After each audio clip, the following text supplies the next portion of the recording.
Hello, welcome to Under the Covers. Today I'm going to be doing my bookshelf tour, and this is just the introduction. I'm going to get to it in a few minutes. I recorded it with my phone, my camera phone, so the quality might not be that good. And I also recorded it at like 1:30 in the morning. So because of that, I make a couple mistakes.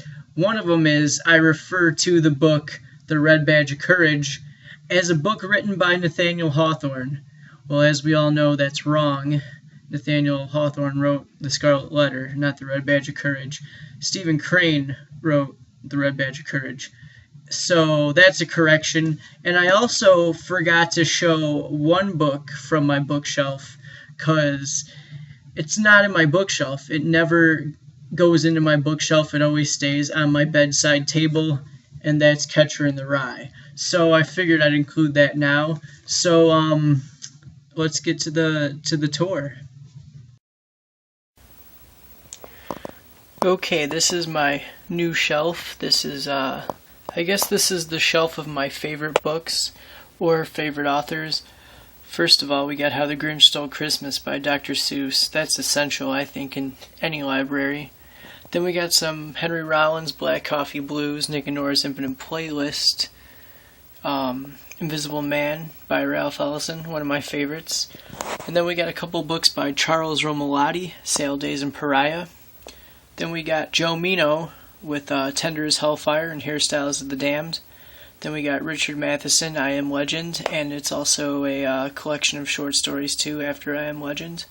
Then we got Junot Diaz with The Brief Wonderful Life of Oscar Wilde and Drowned, and I did a review of Oscar Wilde. It's a really good book.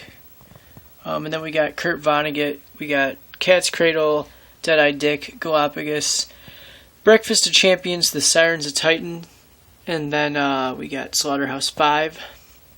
And then that beat-up book with the used save sign is a copy of All's Quiet on the Western Front. Then we got some Ray Bradbury here with The Martian Chronicles. I just bought that recently, haven't read it yet. Fahrenheit 451 and Something Wicked This Way Comes. Both of those books are two of my favorites. And then you got R is for Rocket. I believe it's a collection of short stories by Bradbury. Then you got Ender's Game by Orson Scott Card. And then you got Mark Twain, The Adventures of Tom Sawyer, and The Adventures of Huckleberry Finn. Both really solid reads. Tough reads with the dialect, but, very good. Then you got The Perks of Being a Wallflower by Stephen Chbosky. I reviewed that as well.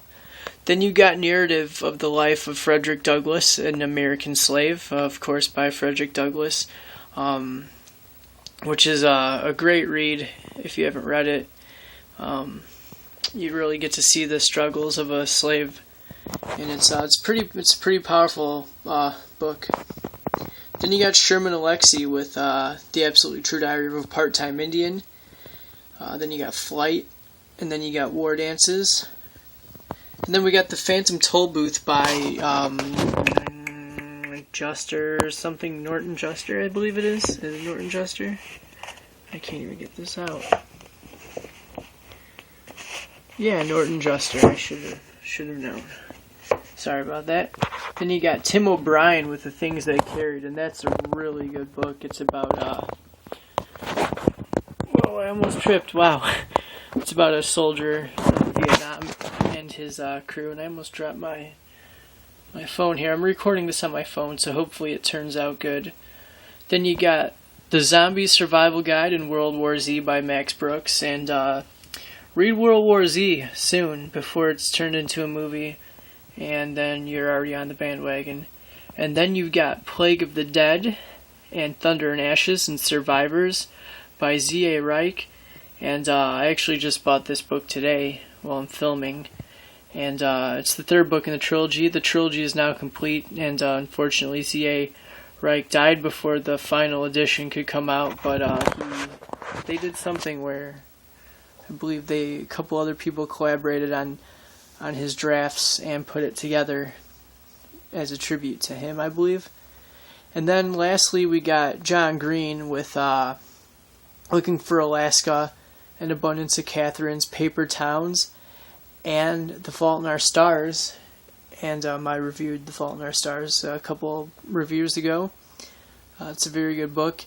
I also have Will Grayson in here. Should be on this shelf, but I'm currently reading that. And then that book on the top there that you saw earlier is my journal. So you can't peek at that because it's private. Okay, on to the second shelf. Okay, this is my second shelf, and on the top you can see Luke Skywalker. A New Hope Luke Skywalker, that is. And Obi-Wan Kenobi, both with lightsabers. And then, this is kind of just, it's like a science fiction fantasy section / mystery section, I guess. That's how I kind of grouped it. But starting on the left, you got Fantastic Beasts and Where to Find Them and Quidditch Through the Ages by J.K. Rowling. Which, if you haven't read them, they're actually really interesting. And they're written like textbooks. And in the textbooks, you have some annotations from Harry and Ron and Hermione. It's actually really cool and really well done. Then you got Harry Potter and the Sorcerer's Stone all the way through to Harry Potter and the Deathly Hallows. And I only have the first and the last one in hardcover because I got the first one as a gift. Well, actually, my ex-girlfriend gave it to me. So, and then I got the last one for the midnight release at actually Jewel Osco at midnight, of all places, which is a grocery store. Then you got 1 through 7, The Chronicles of Narnia, starting with The Magician's Nephew and then ending with The Last Battle. And a lot of people aren't big fans of Narnia, at least people I talk to, but I really enjoyed the series. I thought it was really good. And then you got I have the first 4 books of the Douglas Adams Hitchhiker's Guide to the Galaxy series. First one is The Hitchhiker's Guide to the Galaxy. Number 2 is The Restaurant at the End of the Universe. 3 is Life, the Universe, and Everything. 4 is So Long and Thanks for All the Fish. If people are familiar with the punk rock band NoFX, they have an album called So Long and Thanks for All the Shoes, and that's a reference to that book right there. Then we have 2 old school editions of George Orwell novels, Animal Farm in 1984. And then, sorry about that. Then you got, on the top there, you got the J.K. Rowling's The Tales of Beetle the Bard. Funny story about that, I actually went to go to get it at midnight, thinking there would be a midnight release for it, and there wasn't, so that was kind of embarrassing. Then you got The Hobbit, The Fellowship of the Ring, The Two Towers, and The Return of the King by J.R.R. Tolkien. Then you got the Barnes & Noble Classic editions of The Complete Sherlock Holmes Volume 1 and 2. And then you got some Raymond Chandler here at the end with his novels, The Big Sleep, Farewell My Lovely, The High Window, The Long Goodbye, and Playback. And I'm missing a couple in the series there. So I'll have to pick those up or find them somewhere and get them.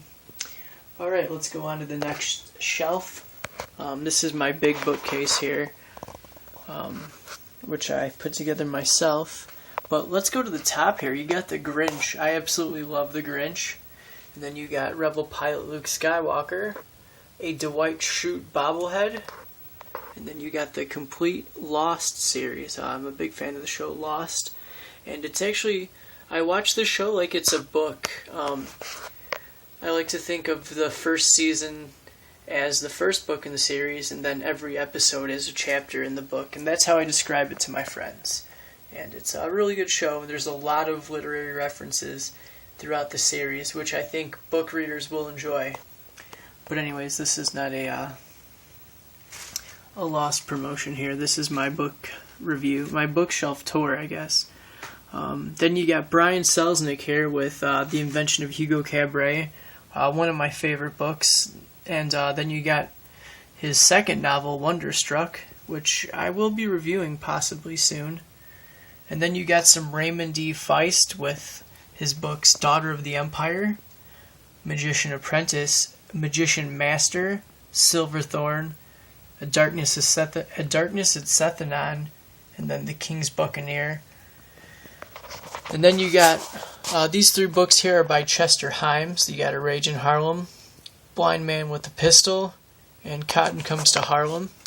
And I believe those three books are in order. Then you got Trenton Lee Stewart with The Mysterious Benedict Society. And then you got The Mysterious Benedict Society and the Perilous Journey.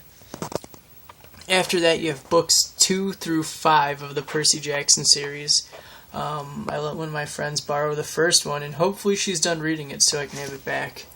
I hate when I lend books out. And then you got The Lost Hero, also by Rick Riordan. Kind of a follow-up to the Percy Jackson series. Then you got Night Here by Elie Wiesel. And I reviewed that as well. Then you got Herman Melville's 2 short stories. Sorry about that. Benito Cereno and Bartleby the Scrivener. Bartleby being my favorite short story of all time. I've referenced that in other reviews. Then you got Robert A. Heinlein with The Rolling Stones, and here you got Starship Troopers, which is a phenomenal book. I recommend that one. Then you got The Idiot's Guide to the World of Harry Potter. That was a gift from a friend. Then you got The End of Harry Potter by David Langford, and that's an interesting read. It came out before the last book, obviously, and it's kind of goes over like predictions and stuff like that. And then you got Jim Thompson, The Killer Inside Me, which was made into a movie, which I haven't seen. Then you got the Hunger Games series, and I actually just watched the first Hunger Games movie today, or it's the only one that's out. It's by Suzanne Collins, obviously.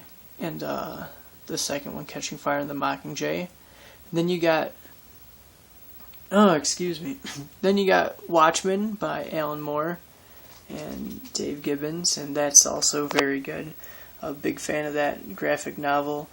I'm not a big fan of graphic novels after I started getting into literature more, but that's very good, and it's really interesting, and I really recommend that one. Alright, let's go to the next level of my bookshelf.